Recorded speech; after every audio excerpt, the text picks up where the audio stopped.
areas. So I've titled this presentation Up in the Clouds.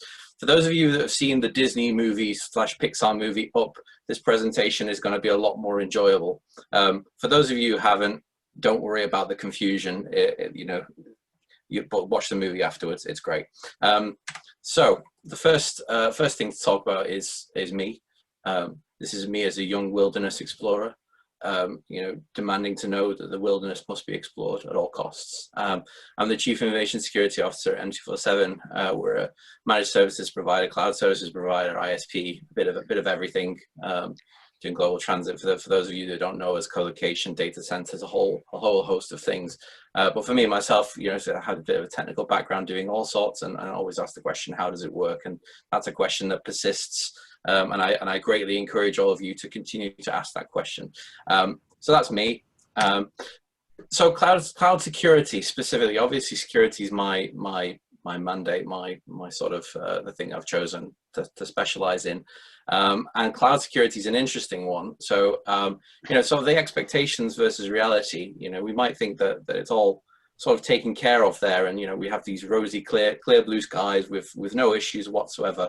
And I don't know how many of us feel like the picture on the left versus the picture on the right, where you're tethered to these systems and have to drag them along, kicking and screaming in some cases, along with the rest of your business. So just some food for thought to start us off with there.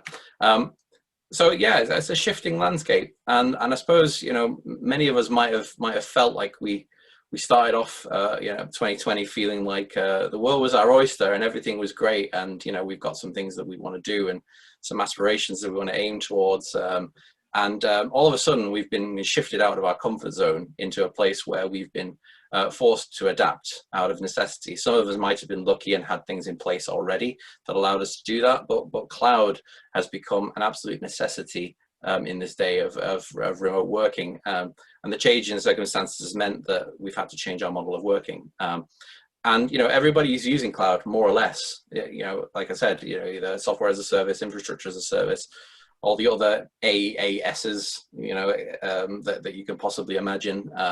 They're leveraged by lots of people. Some examples there, when people think of cloud, they often think of AWS and Azure, but obviously Zoom, the service we're consuming right now, is a cloud service. Office 365, the thing that we use for email or Google services. GitHub is an interesting one as well. Source code repositories, that cloud-based services. Things have very much moved away, and it's more towards this collaborative model of work from anywhere type model. But moving to the cloud means moving data.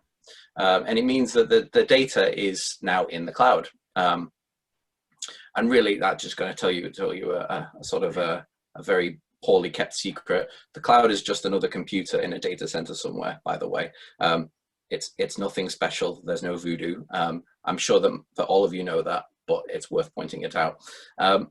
Moving things quickly though, and out of necessity, means that security might not have been top of mind when thinking about that.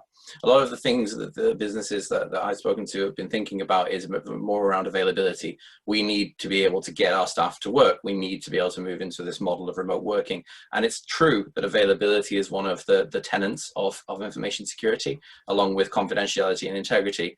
But from a position of comfort, we might first go to confidentiality as the founding tenet of security. But in this case, people went to availability, which means that the other two might have got less emphasis when those decisions were made. So that's something to think about as well. So this idea that cloud can do everything. The sense that when you get this new and shiny thing, you're thinking, I've just met you and I love you, and that this is going to solve all your problems. It's going to do all this awesome, cool stuff.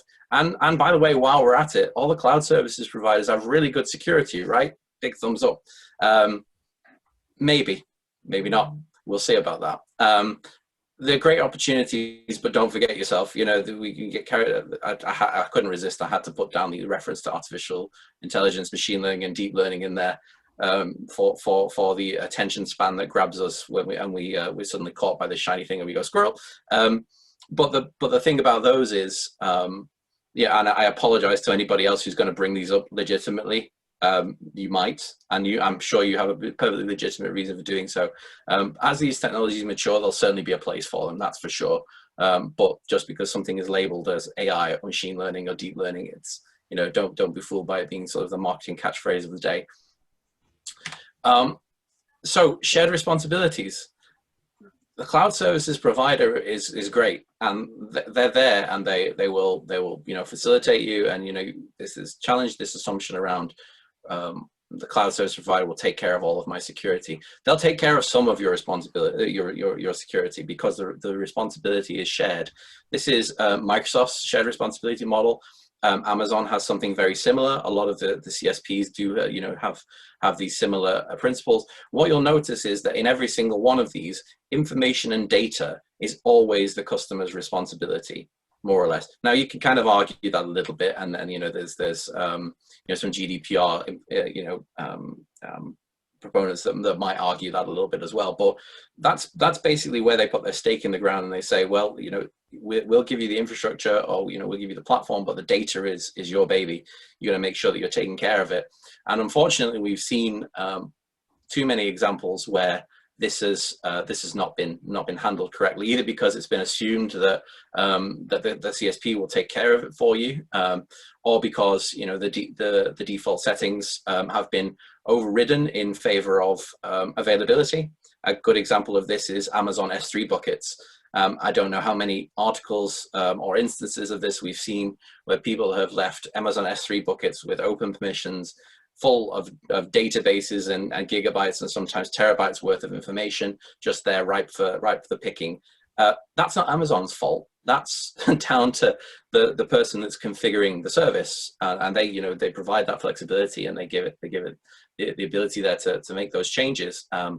And so it's something to be aware of, and just to challenge those assumptions.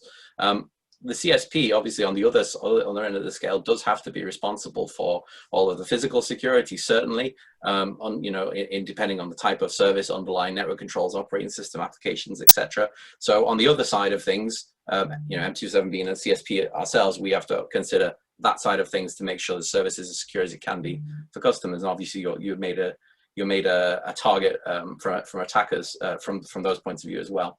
But it's understanding that there's a partnership involved, and, you know, when you go in with these CSPs, you know, you treat it as an extension of your strategy, and you want to make sure that you're holding up your end. So the risks and threats, really, there's not a whole lot of difference between the risks and threats.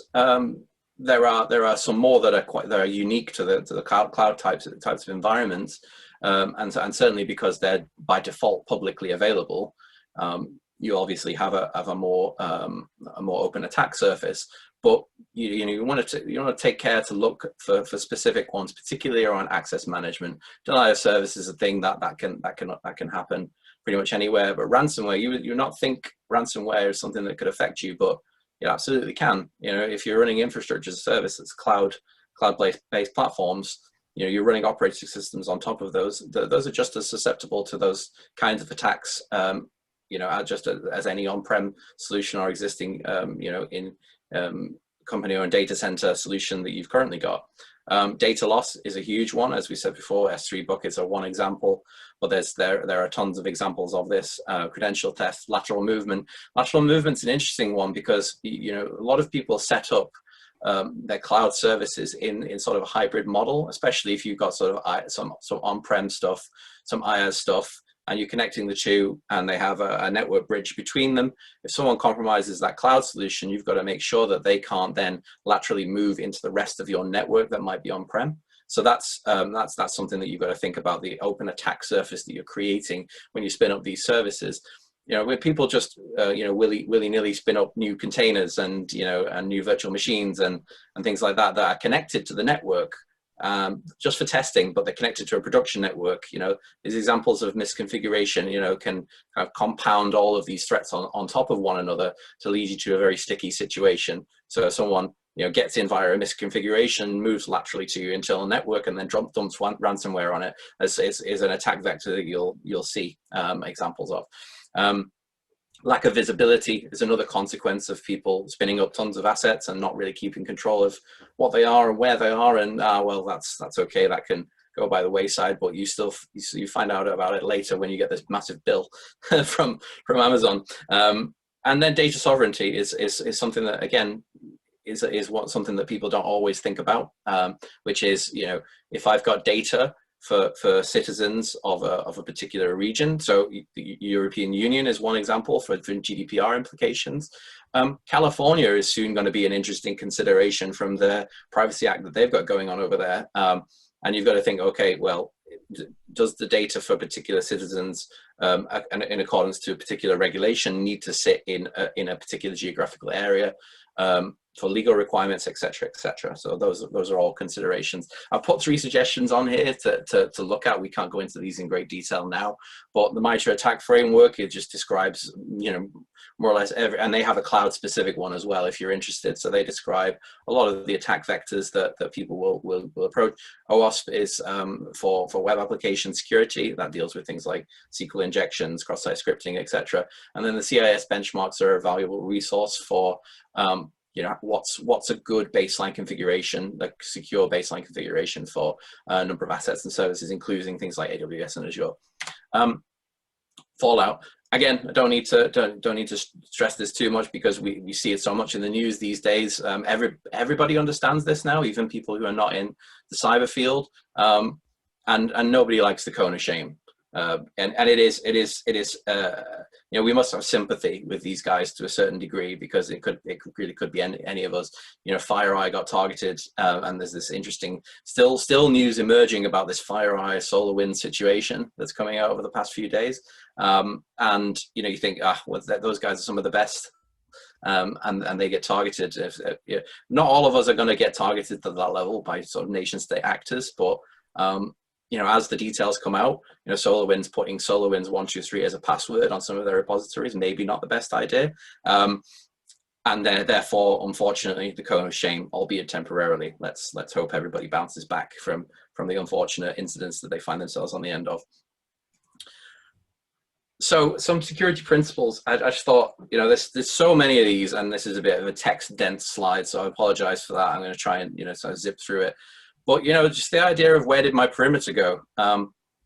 You know, if everything's on-prem, you know, you can put a firewall around it, you can control your ingress, egress points, and, you know, really very much have a perimeter. But if you're utilizing all of these different cloud services, you've got all of these sort of data sets scattered all over the place. You have to now think about micro perimeters around all of it. And, you know, think about your supply chain too. Think about how that fits in terms of your organizational culture, strategy, risk management framework, sort of all of these wider things that we don't immediately think of when we're just saying we just need a service, we just need to get it up and running now. So really good security principles should always apply no matter where it is.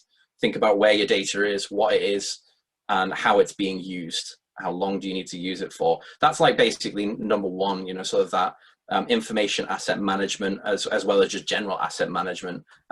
Security by design, think about it from the ground up. Defense in depth, don't just have one security control, have many rings of security around it. Principle of least privilege, give people only what they need to do their jobs.